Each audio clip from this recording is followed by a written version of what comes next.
सुप्रभात। कक्षा 10 की हिंदी की इस कक्षा में एक बार पुनः आप सभी का स्वागत है। बेटा, पिछले वीडियोस में हम तुलसीदास का पद संख्या 1 और 2 दोनों को क्रमशः पढ़ चुके हैं। आज का जो हमारा प्रकरण है वो है तुलसीदास का पद संख्या 3। चूंकि हम शब्दार्थों को यहाँ अलग से नहीं लिख रहे हैं और साथ के साथ में आपको शब्दार्थ और एक बार इसका अनुवाद बताऊंगा और फिर पुनः पूरे पद की एक साथ व्याख्या करके बताऊंगा। तो देखिए बेटा, सबसे पहले हम तुलसीदास के इस पद संख्या 3 के शब्दार्थ एक बार देख लेते हैं। बिहसी, बिहसी का तात्पर्य हो गया बेटा हंसते हुए। लखनु, लखनु यानी लक्ष्मण। बोले यानी बोले। मृदुवाणी यानी कोमल वाणी में। पिछले पद में जब हम पद संख्या 2 पढ़ रहे थे तो हमने उसका जहां समापन किया वहां परशुराम बार बार लक्ष्मण को चेतावनी दे रहे थे और अपने फरसे का वहां पर बहुत तारीफें कर रहे थे कि मेरा फरसा ऐसा है, इसके भय से छत्राणियों के गर्भ गिर जाते हैं, गर्भ में स्थित शिशु भी इसके डर से गिर जाते हैं। इस तरह वो अपने आप को एक महान योद्धा सिद्ध करने की कोशिश कर रहे थे परशुराम। उसी क्रम में आगे अब यहाँ लक्ष्मण ने बोलना शुरू किया है बेटा। तो लक्ष्मण कोमल वाणी में कह रहे हैं। हालांकि कोमल वाणी नहीं है बेटा, बोली तो उनकी भले ही मीठी हो लेकिन उस बोली के अंदर भी व्यंग्य छुपा हुआ है। यानी वो परशुराम को जानबूझकर व्यंग्यात्मक टिप्पणियां यहाँ प्रस्तुत कर रहे हैं। देखिए क्या कह रहे हैं। अहो, अहो का मतलब बेटा आहा, विस्मय सूचित करने के लिए होता है ये शब्द। मुनीसु, मुनीसु का मतलब हो गया मुनि। महा, महा का मतलब हो गया महान। भट, भट यानी हो गया बेटा योद्धा। और मानी यानी हो गया प्रसिद्ध। आहा मुनि, आपको तो वास्तव में ही महान योद्धा मानना पड़ेगा। लक्ष्मण कोमल वाणी में हंसते हुए कह रहे हैं, परशुराम का मजाक उड़ाते हुए हंस हंस कर टिप्पणियां कर रहे हैं परशुराम के ऊपर। आहा मुनि, आपको तो वास्तव में ही महान योद्धा मानना पड़ेगा। पुनि पुनि, पुनि पुनि का तात्पर्य हो गया बेटा बार बार। मोही, मोही यानी मुझे। देखाव, देखाव का मतलब दिखाते हो। कुठारू, कुठारू का तात्पर्य हो गया बेटा फरसा। आप कितने महान योद्धा हैं ये इस बात से सिद्ध हो रहा है कि आप बार बार मुझे अपना फरसा दिखाकर डराना चाह रहे हैं। चहत, चाहते हो। चहत का मतलब हो गया चाहते हो। उड़ावन, उड़ावन यानी उड़ाना। फूकी, फूकी यानी फूंक से। पहाड़ू, पहाड़ू का मतलब पहाड़ को। अरे ये ऐसा प्रयास करके आप तो फूंक से ही पहाड़ को उड़ा देना चाहते हो। अब यहाँ लक्ष्मण अपने आप को पहाड़ बता रहा है। ठीक है, मैं पहाड़ हूं और आप ये छोटे मोटे प्रयास करके आप फूंक से क्या पहाड़ को उड़ा देना चाहते हो। इहा, इहा का मतलब हो गया बेटा यहाँ। कुमड़ बतिया, ये ग्रामीण आंचलिक भाषा का शब्द है बेटा। इसका मतलब होता है कुमड़ बतिया का तात्पर्य होता है एक ऐसा पौधा जो अपन अंगुली यदि उसके समीप लेकर जाते हैं तो वो अपनी पत्तियों को सिकोड़ लेता है, जिसे हम छुई मुई का पौधा भी कहते हैं। और ये बेटा प्रतीक के रूप में यहाँ आया है किसके लिए? निर्बल व्यक्ति, जो कमजोर व्यक्ति होते हैं उनके प्रतीक के रूप में यहाँ आया है।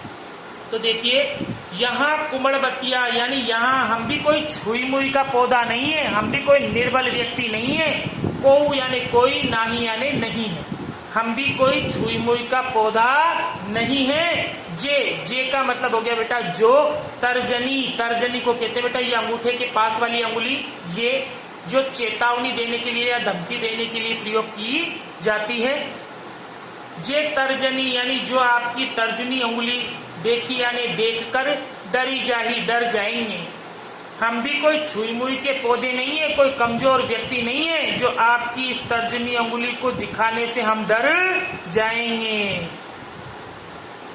देखी, देखी यानी देखकर। कुठारू, कुठारू यानी फरसा। सरासन, सरासन का मतलब हो गया धनुष। बाना यानी बाण।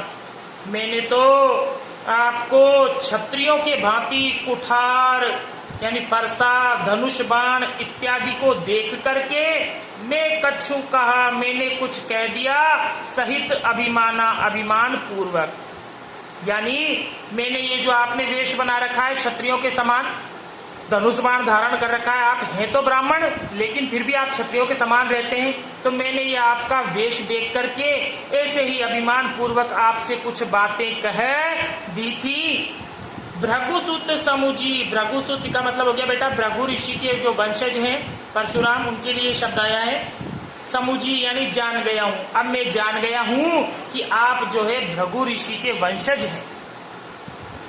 जनेऊ बिलो की, और आपका जनेऊ, ब्राह्मण लोग जो कंधे पर धारण करते हैं वो धागा, उसे कहते हैं बेटा यज्ञोपवीत या जनेऊ।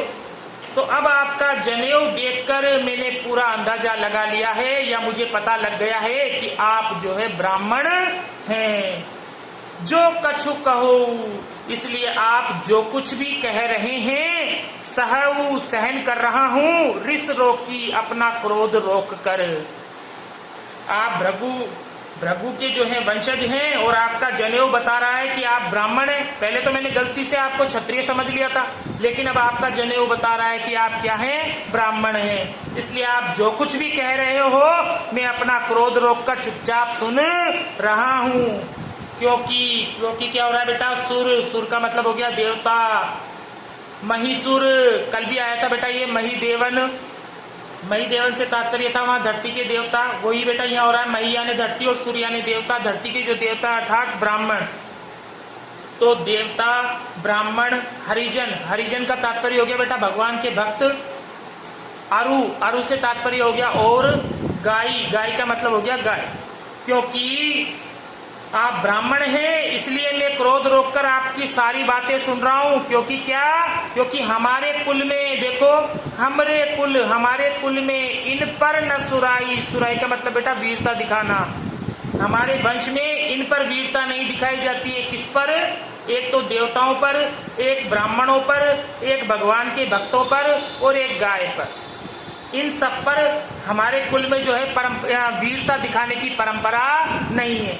क्योंकि आप भी ब्राह्मण हैं इसलिए मैं आप पर भी जो है अपनी वीरता नहीं दिखाना चाह रहा हूं। तो हो गया बेटा सूर्य यानी देवता, महिसूर यानी ब्राह्मण, हरिजन यानी भगवान के भक्त और गाय। हमरे कुल इन पर न सुराई यानी हमारे कुल में इन पर जो है वीरता दिखाने की परंपरा नहीं है। बधे पाप, क्यों नहीं है बेटा परंपरा? क्योंकि बधे पापू, बधे यानी मारना और पापू यानी पाप। यदि हम इनको मारते हैं, किसको? सुर, महिसूर, हरिजन और गाय को मारते हैं तो पाप की प्राप्ति होती है, पाप लगता है। अपकीरति हारे, और यदि इनसे हम हार जाएं तो हमको अपयश मिलता है। देखो ब्राह्मण से हार गया क्षत्रिय, इस तरह से। मारता हूं पा पर ये तुम्हारे, मारता हूं यानी मारने पर भी, पा यानी पैर, पर ये यानी पड़ेंगे, तुम्हारे यानी तुम्हारे। हे मुनि, यदि आप हमें मार भी देंगे तब भी हम आपके चरणों में ही पड़ेंगे। हम तो वैसे आपके दास से सेवक हैं, आपके चरणों में रहने वाले हैं, तो यदि आप हमें मार दोगे तब भी हम आपके चरणों में ही गिरेंगे। ये सारी बेटा कहने को लक्ष्मण कह रहा है, लेकिन उसके कहने में अंतर है। देखिए बेटा, एक तो हम बात को सीधी सीधी कहते हैं और एक बात को मजे ले लेकर कहते हैं। तो मजे ले लेकर कहना ही बेटा व्यंग्यात्मक टिप्पणियां होती है। उसी प्रकार यहाँ लक्ष्मण भी जो है मजे ले लेकर हंस कर जो है परशुराम के ऊपर व्यंग्यात्मक टिप्पणियां कर रहे हैं। आगे वो कह रहे हैं, देखो अभी भी यहाँ तक भी बोलना नहीं छोड़ा लक्ष्मण ने, यहाँ भी वही बोल रहे हैं। कोटि पुलिस, कोटि यानी करोड़ों, पुलिस यानी वज्र। वज्र बेटा दधीचि ऋषि की हड्डियों से बनाया हुआ एक शस्त्र है, जिसको राक्षसों से रक्षा के लिए बनाया गया था। इंद्र के पास था ये, तो बहुत ही कठोर है बेटा ये।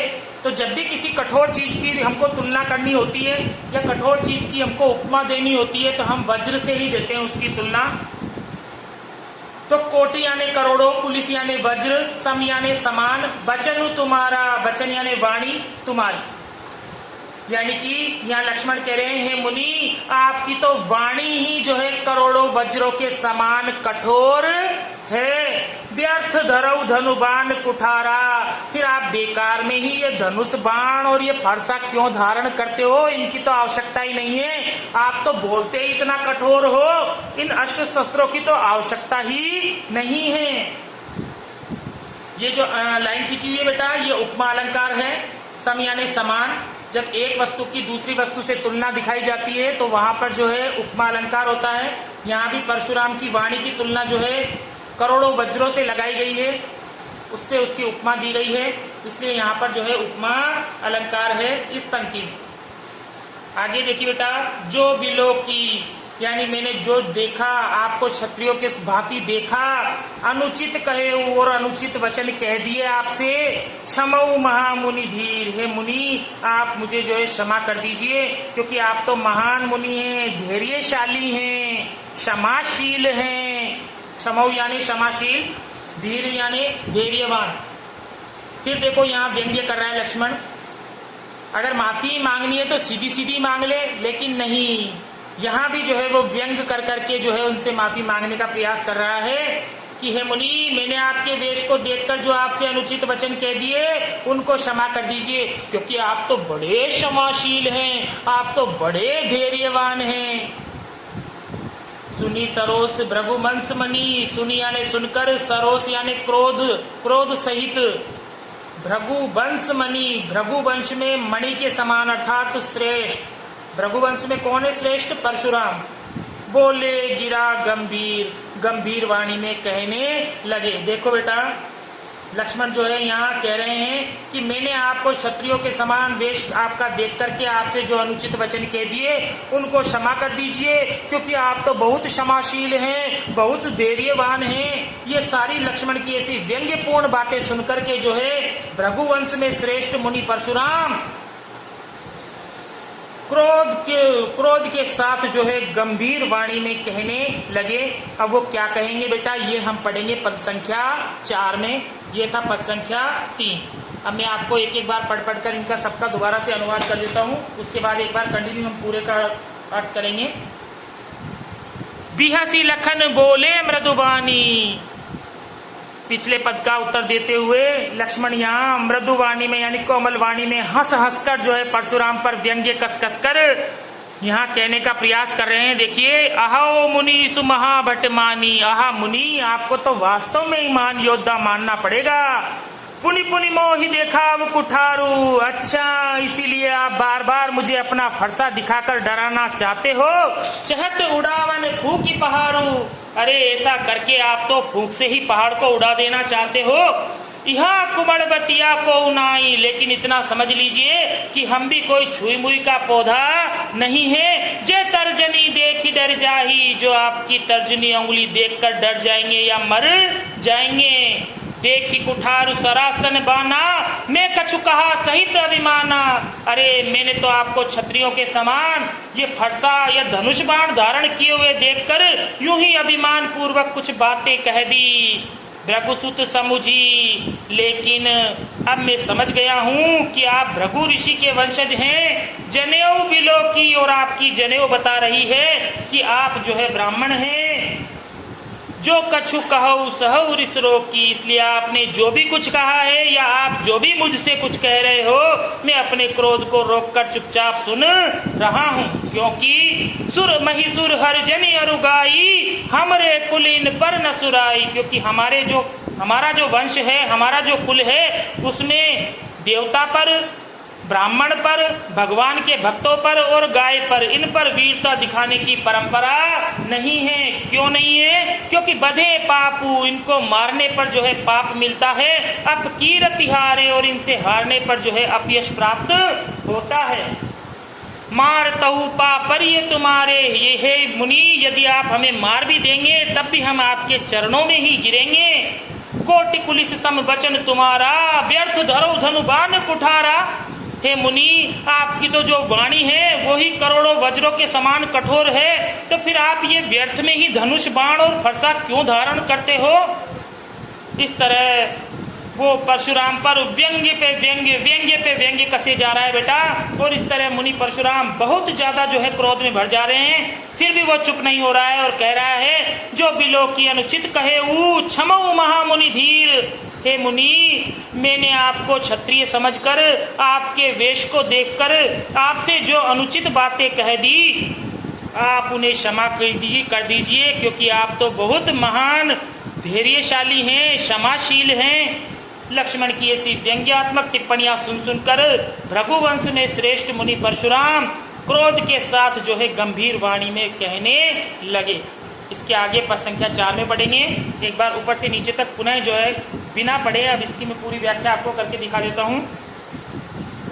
लक्ष्मण जो है हंस हंसकर परशुराम पर टिप्पणियां करते हुए कोमल वाणी में कह रहे हैं, हे मुनि, आपको तो वास्तव में महान योद्धा मानना पड़ेगा, इसीलिए आप बार बार जो ये फरसा दिखाकर मुझे डराना चाहते हैं। ऐसा प्रयास करके आप तो फूंक से ही पहाड़ को उड़ा देना चाहते हैं, लेकिन इतना समझ लीजिए कि हम भी कोई छुई मुई का पौधा नहीं है जो आपकी तर्जनी उंगली देखकर डर जाएंगे। मैंने तो आपके ये कुठार, बाण, धनुष ये सब देखकर आपको क्षत्रिय समझकर यूं ही अभिमान पूर्वक कुछ कह दिया था, लेकिन अब आपकी जनेऊ बता रही है कि आप ब्राह्मण हैं और भृगु ऋषि के वंशज हैं। इसलिए आप जो भी कह रहे हैं मैं अपना क्रोध रोककर चुपचाप सुन रहा हूँ, क्योंकि हमारा जो कुल है उसमें देवता, भगवान के भक्त, ब्राह्मण और गाय पर वीरता दिखाने की परंपरा नहीं है, क्योंकि यदि हम इनको मारते हैं तो पाप मिलता है और इनसे हार जाते हैं तो अपयश प्राप्त होता है। हे मुनि, यदि आप हमें मार भी देंगे तब भी हम आपके चरणों में ही गिरेंगे। हे मुनि, आपकी तो जो है वाणी ही करोड़ों वज्रों के समान कठोर है, तो फिर आप ये व्यर्थ में ही धनुष, बाण, कुठार क्यों धारण करते हो? हे मुनि, आप तो जो है मैंने आपको क्षत्रिय समझकर आपसे जो अनुचित कहा है या अनुचित वचन कहे हैं उनको आप क्षमा कर दीजिए, क्योंकि आप तो महान धैर्यशाली हैं, क्षमाशील हैं। लक्ष्मण की सारी व्यंग्यपूर्ण बातें सुनकर के जो भृगुवंश में श्रेष्ठ मुनि परशुराम हैं उनको बहुत क्रोध आ जाता है और वो क्रोध के साथ जो है गंभीर वाणी में लक्ष्मण को कहने लगते हैं। अब ये क्या कहेंगे बेटा, ये हम पढ़ेंगे अगले पद में। इसकी जो शब्दार्थ हैं और इसकी जो व्याख्या है वो आपको PDF के माध्यम से बेटा मिल जाएगी। इस पद को आप 2-3 बार खुद जो है इसका अनुवाद करने का प्रयास करें। तब तक के लिए धन्यवाद।